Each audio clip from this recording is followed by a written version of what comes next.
meron po ba talagang political pressure para tanggalin ang security ng ating Vice President? Yield the floor to Senator Robinor Padilla. I think you have some questions to the Chief PNP. Yes, before sir. he leaves. Opo, mahal na tagapangulo. Pwede po bang... With the indulgence of Senator Bongo, are you okay? Pumaya yung opening statement mo. Go ahead, Senator Robinor Padilla. Opo, akin lang pong babatiin ng ating idolo, ang taong bisyo ang magserbisyo, Senator Bongo.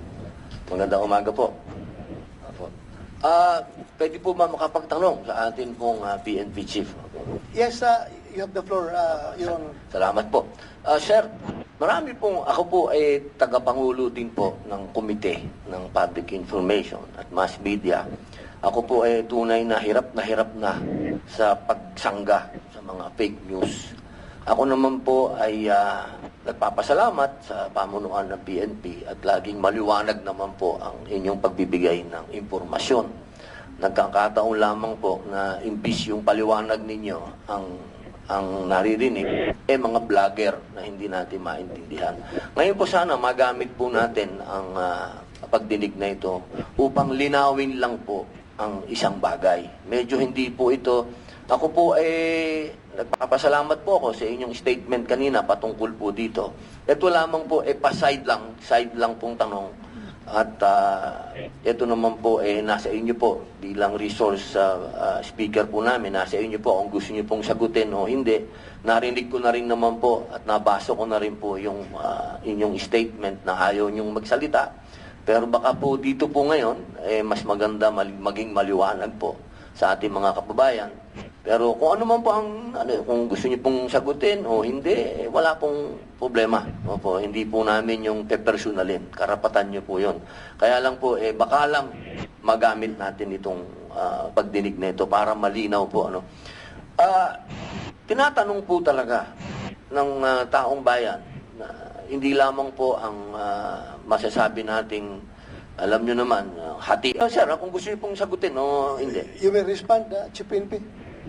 Thank you, our Senator.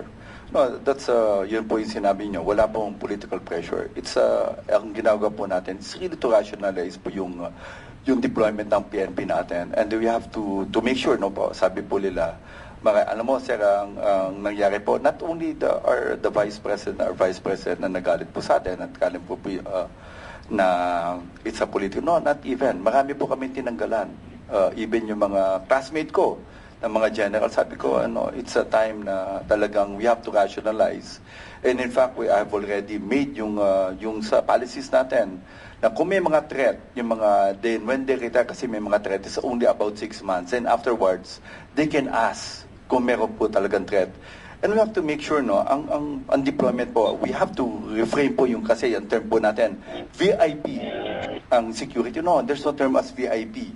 Remember, this is a police unit, sa professional police po. They are all graduates, and di po kami kagaya dati na graduate po ang mga police po natin. And we want to make sure that they are being deployed properly.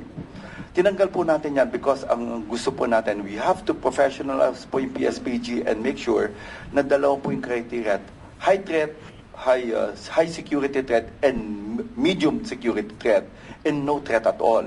We want to make sure that there is already a perceived threat. And there's a difference between a perceived threat and an actual threat. Dati kasi, VIP ang tawag natin, that's a perceived threat. Kaya nga sinasabi po natin, and we have to rationalize, and we have to change our policies regarding po dun sa deployment ng tao. Kasi ang sasabi ko nga, we need more people on the ground. Marami po kami talagang kulang. And to be honest, sir, talagang ang gusto po natin, talagang ibaba yung mga tao natin or very strict police procedures natin. Marami po tayong kinasuhan na moonlighting na police natin. It all started in Alabang when we see two staff personnel na nandun po being used as security. And dahil po nga doon, bakit nangyayari doon? And we have to rationalize our people. We have to account them. We want to make sure. And with regard po doon sa iba, hindi lang lahat po, tinanggalan po natin because we don't see any threat sa mga bantao. At ang sinasabi ko nga, kung meron pong reason, ibibigay po natin. Second, But in the case of the Vice President, do you think may threat sa kanya o wala? Sir, wala po siyang threat. Wala po kami nakita. He's being loved by our people. Ang sasabi ko lang, second, ang security po ng ating Vice President is Are you under sure the... with the stand, strong stand against the CPP, NPA, wala siyang threat sa buhay niya? Sir, ang may hawak po ng security po ng ating Vice President is the Presidential Security Command.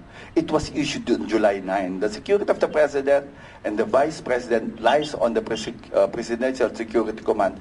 And we will not stop po if the General Morales from the PSC asks our help to ask for more personnel, then we will give po. And the one who's making the threat assessment is not anymore. It's the Presidential Security Command po. Well, alam mo, ilan bang iniwan mo doon na security kay Bibi? May 31 pa po. 31. Opo. Is the 31 remaining security of her own choice or ikaw ang pumili? No sir, hindi naman po kami because mayroon pong commander po sa kanya and it's being headed by a full colonel dun sa 31 na naiiwan po. And it's up to him, up to her po yung babae po natin to really choose yung mga tao natin. Hindi ko po alam yung details. What will happen is, sabi ko, you have to rationalize, we just need the numbers so we can deploy them dun sa mga tao sa ground. Okay. In behalf of the Vice President and in behalf of the Filipino people, our Vice President is properly secured and protected. Can I ask you, for the record, that yung iniwan mo na 31, pwede ba nabigyan mo ng laya yung ating Vice President kung sino sa kanya mga former security ang pwedeng iiwan mo?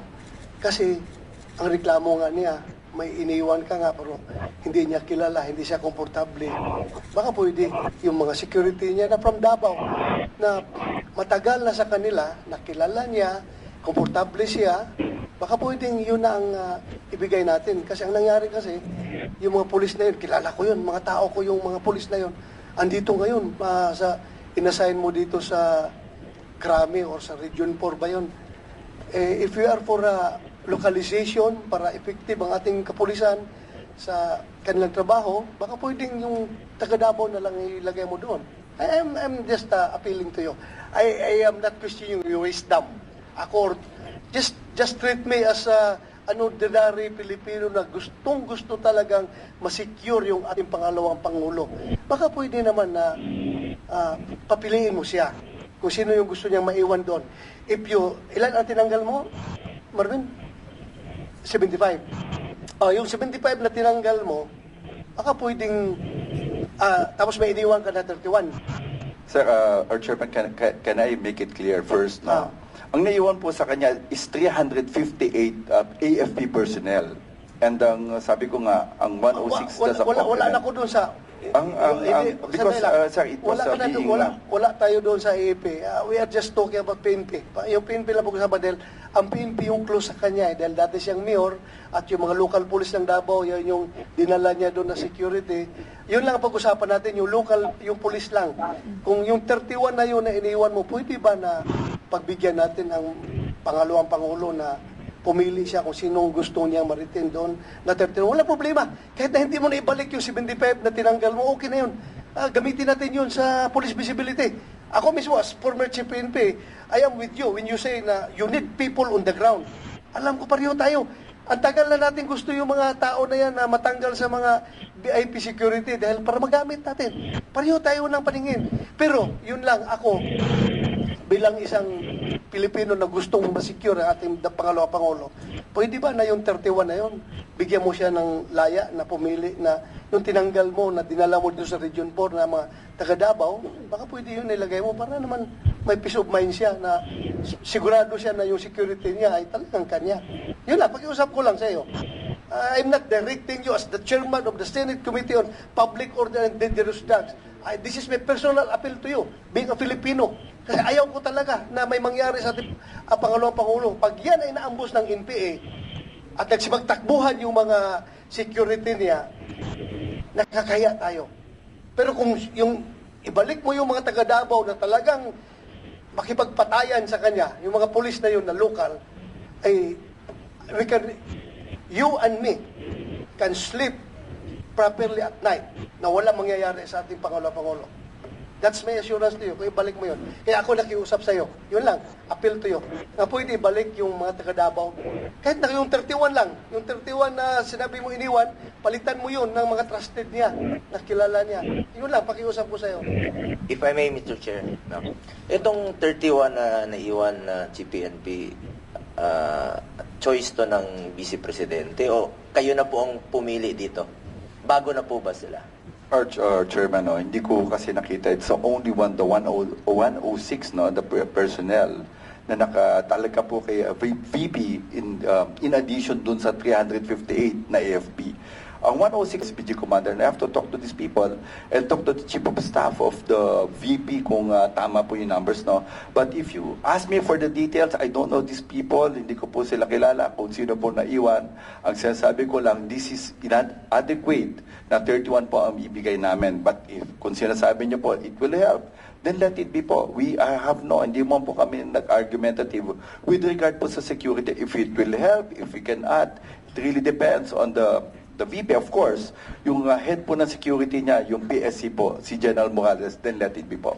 Check naman na GPNP kung itong mga naiwan, choice ba niya? Tama yung sinabi ni Chairman Bato. Choice niya ito o kayo ang pumalit bago na po itong mga to? Our chairperson, hindi ko po, number one, I don't have yung kilala po. Ang sinasabi ko lang, out of the 106, kasi I assume lahat yung tao niya po, yung 106 na yun. Then, ang sinasabi ko, I have to reduce based dun sa recommendation natin na wala po siyang threat. Kasi, ang sabi ko nga, ang PNP is just an augmentation of the security being given by the Presidential Security Command. Kung sinasabi po natin na makakatulong po, then let it be, and we will help in securing the Vice President po. Wala na bang nakadeploy ngayon na PSPG sa mga negosyante lang? Ang sinasabi ko, sir, may mga high threat po, pinatanggal ko po. If you will look at the numbers, pinatanggal ko po lahat.